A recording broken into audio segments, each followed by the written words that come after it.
आज 22 अगस्त 2020 है और पूर्वी उत्तर प्रदेश में मध्य जून से लेकर के अभी तक लगातार बारिश जारी है, जिसकी वजह से जो सब्जियां थी यह गल करके ख़त्म हो गई हैं, जिसकी वजह से इस समय जितनी भी सब्जियां टिकी हुई है उनका रेट बेहतर है। इसका कारण ये है कि जो बाजार है उसमें मांग तो वही बनी हुई है, लेकिन इस समय जो सब्जियों की सप्लाई है ये काफ़ी कम हो गई है। इस वजह से जो सब्जियाँ हैं उनका रेट काफ़ी बेहतर मिल रहा है। और आज की इस वीडियो में हम आप लोगों को बताएंगे करेले की खेती के बारे में। ये है करेला, बरसाती करेला, और इस समय हम खेत में ही हैं और यहाँ पर आप लोगों को जो प्रैक्टिकल चीज़ें हैं वो बताएंगे और दिखाएंगे। आप इस वीडियो को देख करके आराम से बरसात में कैसे खेती कर सकते हैं करेले की ये जान सकते हैं, और क्या क्या तरीके आप लोगों को अपनाने होते हैं बरसात में खेती करने के लिए, और आप लोग किस तरीके से कर सकते हैं। इसके पहले हम आप लोगों को बता दें कि करेले की खेती की संपूर्ण जानकारी के नाम से हम एक वीडियो बना दिए हैं, जिसमें उसकी बुआई कब करनी चाहिए, कैसे करनी चाहिए, और उसमें लागत कितनी आती है, मुनाफा कितना होता है, सारी चीज़ें जो होती हैं उसमें हम बता दिए हैं। और ये जो वाली वीडियो है इसमें हम आपको फील्ड के बारे में बताएंगे कि क्या है, कैसे है। किसान भाइयों, ये जो करेला आप लोग देख रहे हैं ये 60 दिन का है और यह इस समय तैयार होकर के फल फूल देने लगा है और इसकी तोड़ाई शुरू हो गई है। इसकी तोड़ाई शुरू हुए लगभग एक हफ्ते से ऊपर हो गए हैं और इस समय जो मार्केट में काफ़ी कम सब्जियां आ रही हैं, जिसकी वजह से जो अभी इस करेले की सप्लाई हो रही है वह हो रही है 40 रुपया थोक रेट में, और फुटकर रेट में तो इससे ज़्यादा है। अभी ये है जनपद अंबेडकर नगर, उत्तर प्रदेश। और आप लोगों के यहाँ जैसे अगर आप शहर में रह रहे हैं या फिर अन्य कहीं जगहों पे रह रहे हैं तो हमें ये बताएं कि आपके यहाँ जो करेला चल रहा है वो किस रेट में चल रहा है। हमारा हमेशा से उद्देश्य होता है, देखिए खेती तो सभी लोग करते हैं लेकिन उसमें से पैसा कितने लोग निकालते हैं ये मायने रखता है। और कोई भी काम होता है तो बहुत सारे लोग करते हैं लेकिन उस काम में पैसा कुछ ही लोग निकाल पाते हैं। इसका कारण ये है कि वह संघर्ष करके और 36 प्रकार की बुद्धि लगा करके वह एक ऐसे समय में उत्पादन लेकर के आते हैं कि जब मार्केट में जो रेट होता है ये बहुत ही अच्छा होता है। अभी तक हम आप लोगों को बता दें कि ज़्यादातर जो किसान भाई हैं उनका जो करेला है यह अभी ऊपर जा रहा है। मतलब ये जो है इसको हमारे यहाँ मचान बोलते हैं, तो अभी वो इस पे चढ़ा रहे हैं। तो इसका मतलब ये है कि अभी जो उनका करेला मार्केट में आएगा लगभग 15 से 20 दिन ले लेगा। लेकिन आप ये जो करेला देख रहे हैं तब तक यह जो बीच में अभी गैप दिख रहा है इसको भर लेगा और तब तक उत्पादन और भी ज़्यादा बढ़ा देगा। लेकिन यह जो 20 से 25 दिन का फासला है इसी में अच्छा मुनाफा मिलता है। बाकी जब 20 दिन की बात हम बात करेंगे उस समय जो मार्केट का रेट होगा यह गिर जाएगा। अभी जो 40 रुपये चल रहा है वही तब गिर करके 25 से 20 रुपये पे आ जाएगा, और ऐसी परिस्थिति में तब आपको ये मुनाफा नहीं मिलेगा। हो सकता है कि आप इस समय में ना देख रहे हो ये वीडियो, अन्य किसी समय में देख रहे हो, तो कुछ लोग ये भी कमेंट करेंगे कि नहीं हमारे यहाँ तो फिलहाल ये चल रहा है। तो देखिए आपको रिसर्च करने की ज़रूरत होती है कि कब वीडियो अपलोड की गई है और कब उसमें क्या रेट बताए गए हैं। तो चलिए हम आप लोगों को इस वीडियो में बताते हैं डिटेल से कि इसमें क्या चीज़ किया गया है, कैसे किया गया है, और आप लोग करेंगे तो कैसे करेंगे। जब भी हम कोई कार्य करने जाते हैं तो सबसे ज़रूरी होता है कि उसका उद्देश्य क्या है और उस उद्देश्य को पाने के लिए हमारी जो रणनीतियां हैं यह क्या हैं और कैसे हैं। तो इस वीडियो में हम आप लोगों को पूरी चीज़ें बताएंगे कि आप लोग अपना करेले का जो सेटअप है यह कैसे तैयार करेंगे। सबसे पहले हम आप लोगों को बता दें कि इस करेले की जो बुआई की गई थी यह जून के तीसरे सप्ताह में की गई थी। और आपको यहाँ पर एक चीज़ बताते चले कि जो हमारा करेला होता है इसकी जो लताएं होती हैं यह अलग अलग वैरायटियों की लताएं जो होती हैं यह अलग अलग प्रकार से विकास करती हैं। कुछ की छोटी होती हैं, कुछ की मध्यम होती हैं और कुछ की बड़ी होती हैं। तो ये जो वैरायटी है इसकी जो लता होती है यह ज़्यादा बड़ी होती है, तो इसी आधार पे इसका सेटअप तैयार किया गया है। जब इसकी बुआई की जा रही थी तो जो लाइन से लाइन की दूरी है यह रखी गई है 12 फीट, जैसा कि आप लोग यहाँ पर देख सकते हैं। और जो करेले की बीज से बीज की दूरी है वह रखी गई है 2 से 2.5 फीट के बीच में।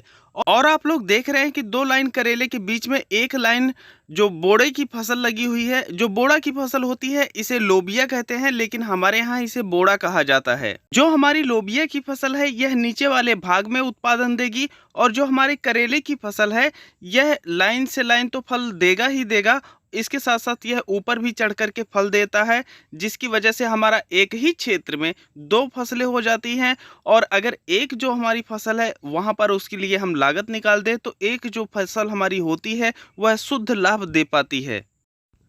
क्योंकि यह हमारी फसल जो है यह बरसात वाली फसल है, तो इस वजह से खेत में पानी नहीं लगना चाहिए।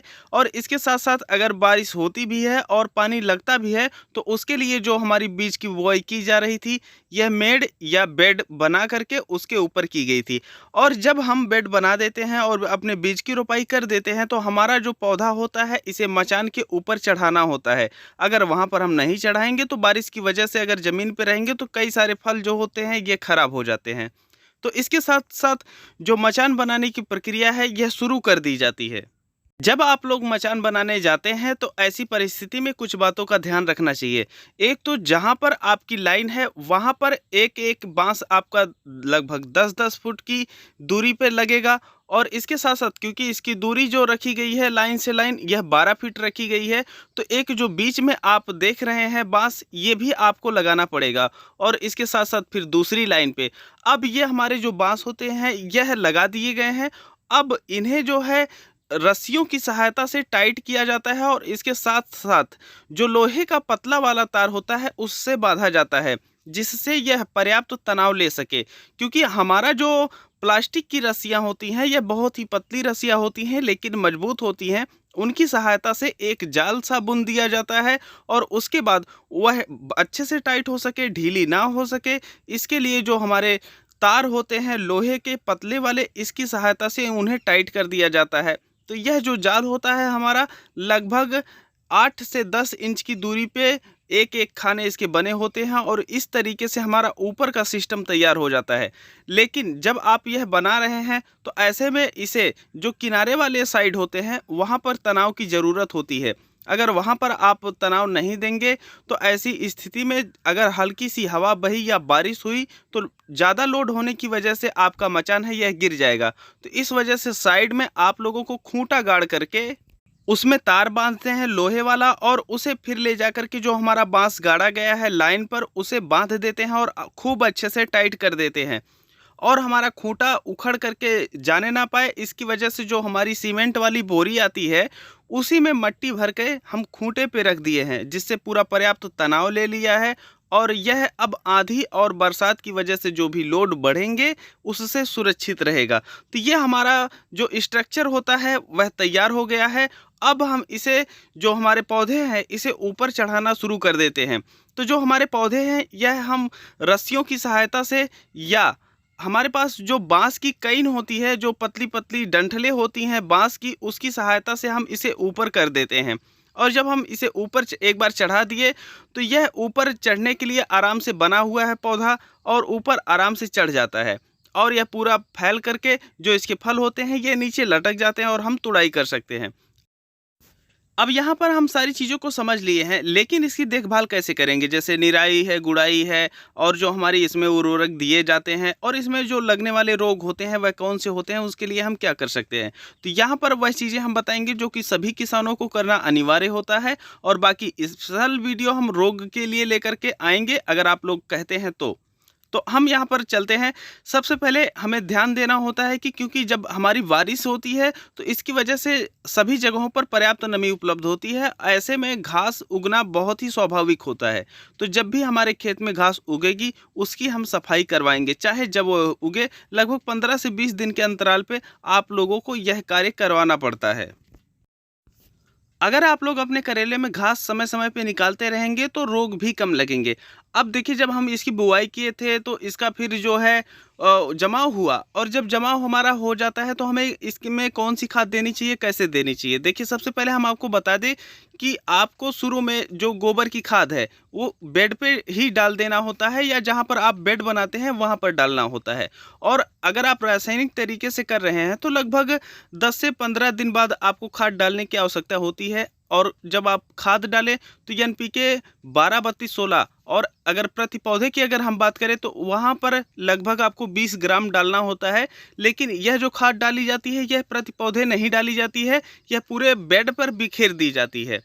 यह हो गया आपकी पहली खाद। और जब दूसरी खाद आप डालने जाते हैं तो वहाँ पर यूरिया और सागरिका मिक्स करके जो डोज बताए हैं उसी डोज में फिर आप डाल दीजिए। अब सामान्यतः यह बरसाती करेला है तो बरसात में लगभग समय समय पे बरसात हो जाती है, लेकिन अगर बरसात नहीं होती है तो ऐसे समय में आपको सिंचाई करनी पड़ सकती है। तो सिंचाई के लिए आप बगल में जो है पानी चलाएंगे। अगर आपके पास ड्रिप है तो ड्रिप से चलाइए, अदरवाइज जो नालियाँ बनी हुई हैं उसी नालियों में आप पानी चला दीजिएगा, तो आपकी जो सिंचाई का कार्य है यह पूरा हो जाता है।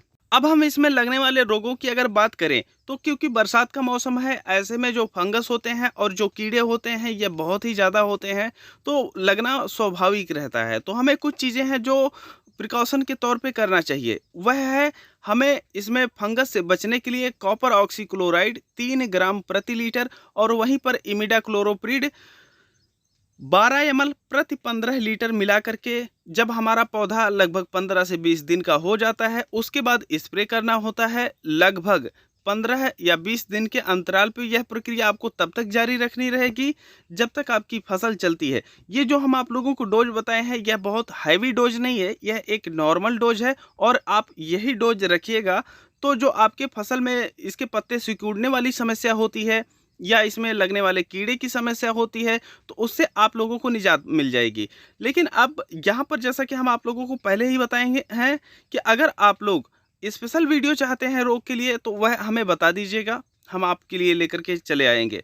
बकिया अगर इसकी पूरी जानकारी चाहते हैं तो उसके लिए हम वीडियो का लिंक दे रखे हैं, आप वहाँ से जा करके व्हाइट बोर्ड पे वह वीडियो है, वहाँ पर देख सकते हैं कि इसमें क्या चीज़ें करनी होती है, कैसे करनी होती है और जो पूरी जानकारी होती है ये मिल जाएगी। तो आप लोगों ने देखा कि हम ये जो करेले की फसल है यह शुरू से लेकर के अभी तक कैसे उगाए हैं और इस समय हमारा जो उत्पादन है यह मिल रहा है। और ऐसे में हमें जो रेट मार्केट में मिल रहा है यह 40 रुपये प्रति किलो के हिसाब से थोक रेट में मिल रहा है। आपके यहाँ क्या मिल रहा है बताना मत भूलिएगा। तो आगे की पार्ट अगर चाहिए आपको तो कमेंट में हमें ज़रूर बता दीजिएगा। आज की वीडियो के लिए बस इतना ही था। हम मिलते हैं आप लोगों से नई वीडियो में, तब तक के लिए चलते हैं। जय जवान जय किसान।